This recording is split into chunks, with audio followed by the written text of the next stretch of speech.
Hey,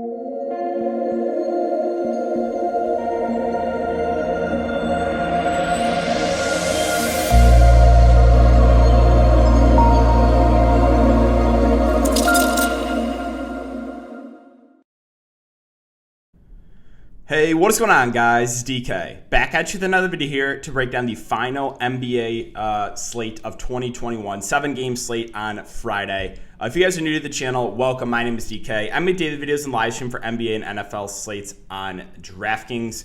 If you're unable to watch these videos, I also upload an Apple Podcast. The link is down below. It's called the DK DFS Show. If you're interested in signing up for premium content, I offer 2 different packages, NBA, NFL. We cover the main and the showdown slates.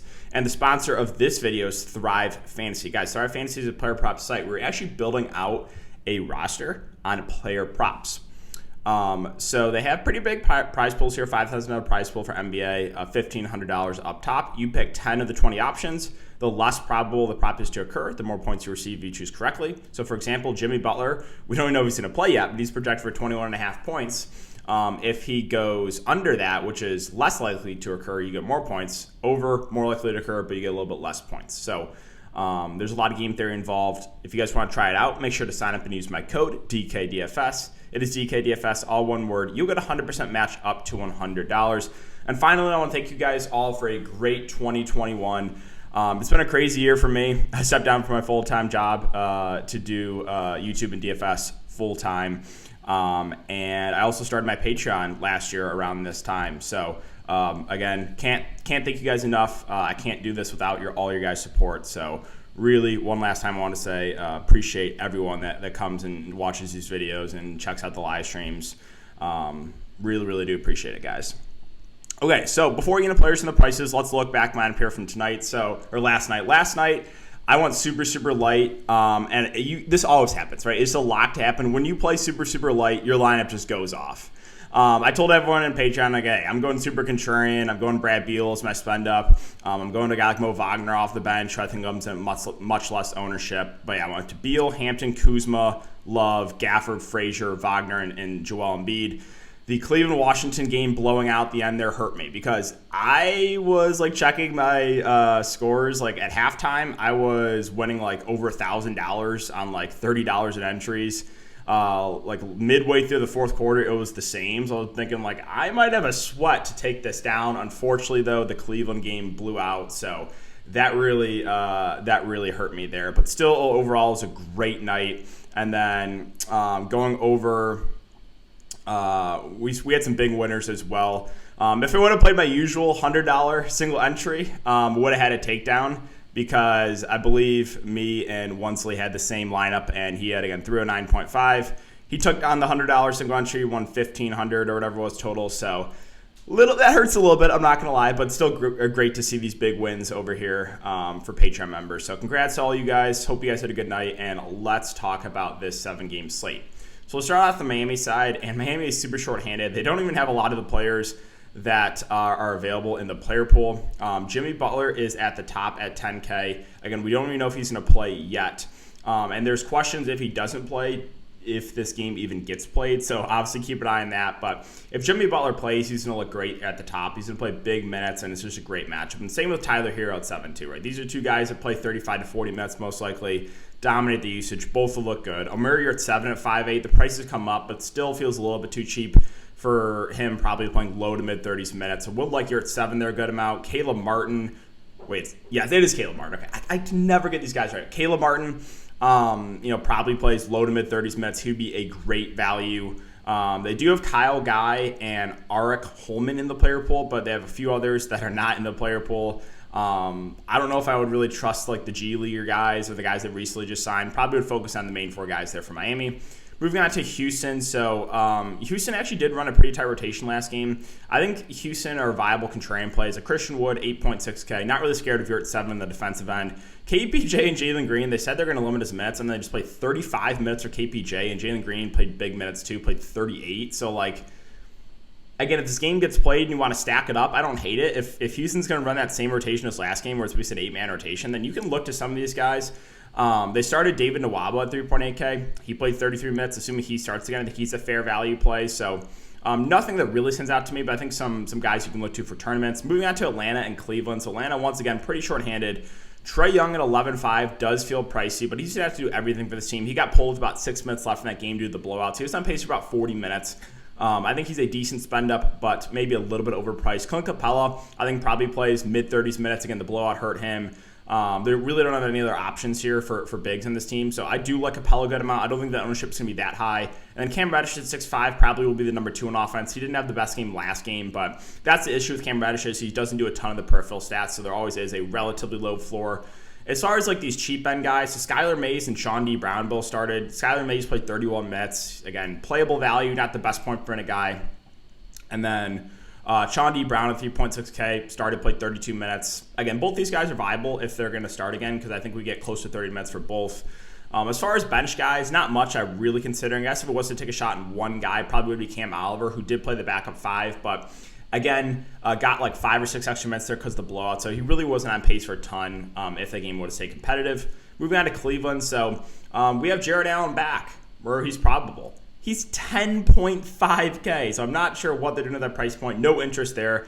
Mobley and Love, so going to be interesting to see what they do with the starting lineup. My guess is Kevin Love moves back to the bench. They start Allen, Mobley, Markkanen, Okoro, and Pangos, I'm guessing. Even so, I think Kevin Love is still viable. I don't know if he plays 30 minutes, but we probably get mid to high 20s minutes from Kevin Love, which I still think makes him a good GPP play. Markkanen at 6K feels priced about right. Pangos was the chalk last slate. I faded just because Cleveland had so many available guys. Like I went over that Patreon. I think they had like 14 available guys last game.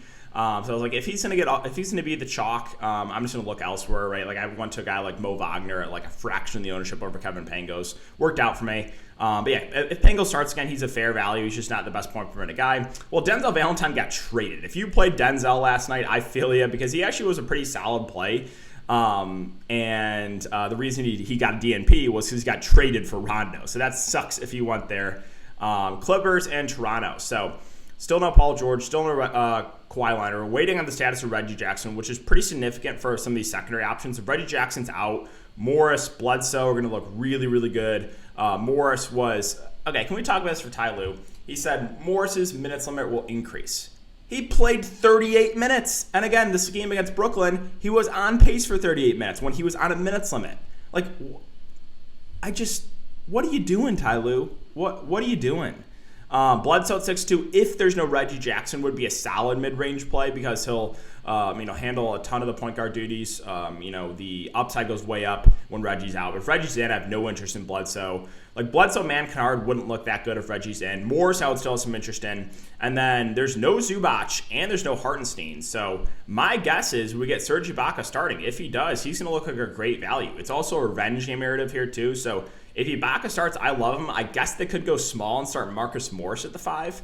But either way, like you just look at this team, they have like no big. So like Ibaka, Morris might play some of the 5. They don't have many options. So yeah, I like Ibaka a good amount there. Moving on to Toronto. So now they're like fully healthy. A lot of these guys are priced up. Honestly, I'm probably just staying away from Toronto. I have no idea, some of these guys coming back, if they're going to be limited or not. They said that Siakam and Gary Trent were going to be limited in the first game back. They played like 45 minutes. So like, I just have no idea what's going to go on here. I'm probably just going to stay away from Toronto. If you want to take some shots in these guys for tournaments, you can, but I'm just not going there. San Antonio, Memphis, still no DeJounte Murray. I think Derek White looks phenomenal here. 6.8K, should play mid-30s minutes, going to do a ton of the ball handling. I think he looks really, really good. Jakob Poeltl, I think, is a relatively safe play. Should play around 30 minutes. Does have a pretty high floor. And then these secondary options, guys like Keldon. Lonnie Walker, I believe, is still questionable. But like Keldon, Lonnie, McDermott, these are all guys you can look to for tournaments. Pop will kind of go with a hot hand with some of these guys. So hard to trust those guys, but they're viable for GPPs. Moving on to the Memphis side, so John Morant was someone I was all over last slate. He went off 66 fantasy points, 36 minutes. There's no limitations now on Ja. The price is about right now, but I still think he's a decent option. Spurs are not great defensively, so still have some interest in Ja. Desmond Bane, Triple J, they both feel priced about right. Slow-mo was the chalk last slate and didn't do anything. But assuming he starts again, I think he's a fair play in the mid-range. Ownership should drop a lot. Steven Adams going up against a relatively big front court. I think probably plays 25 to 30 minutes. He's playable. I don't think I get to anyone on the bench. Like maybe we can take a shot on a guy like Brandon Clark, who I think plays the backup 5. He's only 3.6K. New York and OKC, so no Julius Randle's pretty significant here. We also have Derrick Rose out, Fournier questionable, so if Fournier's out too, the Knicks are going to be thin. First, let's talk about Randle. So my guess is Obi Toppin starts since he's been playing the backup 4. Assuming Obi Toppin starts, I think he looks phenomenal here for value. And then basically everyone else in this lineup is going to get a boost. Like Kemba gets a usage bump. RJ Barrett does quickly. Alec Burks probably has to play a lot more at 7.3K. So like all these guys look pretty good, especially if Fournier's out, just because the Knicks missing the highest usage guy in Julius Randle. And that's a ton of minutes to go around too. So, monitor the starting lineup. I think Toppin looks great. And then everyone else really, the main rotation looks good too because a lot of usage to go around there. Moving on to Oklahoma City. So, Shai Gilgeous-Alexander is questionable. We have Kendrick Williams, I believe, questionable as well. If they're both out, it was Ty Jerome that went absolutely off last night. Started the point guard, played 35 minutes. If he starts again, he would make for a great value. Lou Dort at 6K does get a usage bump too, but price feels about right. The rest of these guys, like Aaron Wiggins, he did play 38 minutes. I think he's a decent value. I don't still necessarily trust him, but hey, he played 38 minutes, so I think you got to have some interest there. As far as like the center spot goes, they started Roby, but he really still hasn't been playing a ton, so I'm probably not going to mess with that. Like Paul Watson played 37 minutes. If he starts again, you could go to him. This Thunder team is just, they are thin, and it is gross. It is gross. Moving on to Minnesota and Utah, so no Cat, no D'Lo still. Ant-Man, assuming no limitations, I think makes for a really good tournament play because he's just going to have to do everything for this team, probably plays mid-30s minutes. So assuming he does play, I think Ant-Man's a great GBP play. If Ant-Man's out, then it's go back to like Beasley, Beverly, McDaniels, and like Nathan Knight as the guys that are going to be leading this offense. So monitor the news there with Ant-Man. And then as far as the center spot goes, so Nathan Knight started with Naz Reid back. Assuming he starts again, I like him for value. I know it's not the best matchup, but he's been really good as far as point per minute. They even gave Greg Monroe minutes over Naz Reid. We know he's productive when he's on the court. So those two I think are viable. Would prefer Knight to Monroe. McDaniels has been playing big minutes. Assuming he continues to start, I think he's a fair play in the mid-range, a guy that can kind of do it all. Moving on to Utah, so we have no Conley, possibly no Ingles. Mitchell's back, though. Mitchell at 9.7, I mean, I think makes for decent GBP play, but the price is about right. Same with Rudy Gobert. Clarkson most likely starts here. If he does, I think he's a pretty good play in the mid-range, probably plays low to mid-30s minutes. And there's going to be a lot more minutes around if Ingles can't go too. So guys like Royce O'Neal, a guy like Rudy Gay who went off last night would look like a really good value. So keep an eye on the status there of Ingles. And then I also mentioned Whiteside because, you know, in a blowout or if Gobert gets in foul trouble, he can absolutely smash. But he's just a tournament play for me. And finally, Portland and the Lakers. So Portland, still pretty shorthanded, but Damian Lillard, I think, makes for a good GBP play. The price at 10.9, probably can't go there in cash, but love the matchup for him for tournaments. Norman Powell, scoring independent, but he's going to play big minutes. Larry Nance, the front court is thin. He's probably going to play close to 40 minutes. I think he makes for a good play. A guy can stuff a stat sheet. Nas Little was the chalk last slate. For some reason, he only played 23 minutes. I guess he was dealing with a little bit of an ankle injury. Just make sure he plays, but I would think he goes back to low to mid-30s minutes. So those two look pretty good. And I probably don't touch the bench guys on Portland. And finally, the Lakers. So LeBron, Westbrook. These are two guys who can play close to 40 minutes. I think LeBron is super safe. Great matchup and just doing it all for the team right now. Westbrook at 10.7, definitely more of a contrarian option, but he still has upside. The value here for the Lakers, I mean, you can take shots on guys like THT and Carmelo Anthony. Malik Monk, probably my preferred option. I think plays about 30 minutes and does have some upside, but is also pretty scoring dependent. So yeah, guys, that will do it for the video today. If you have been enjoying the content, again, just make sure to hit that like button, subscribe, and hit the notification bell. Again, guys, really appreciate all your support this year. Can't do this without you guys, so thank you again, and I will see you all in the next video.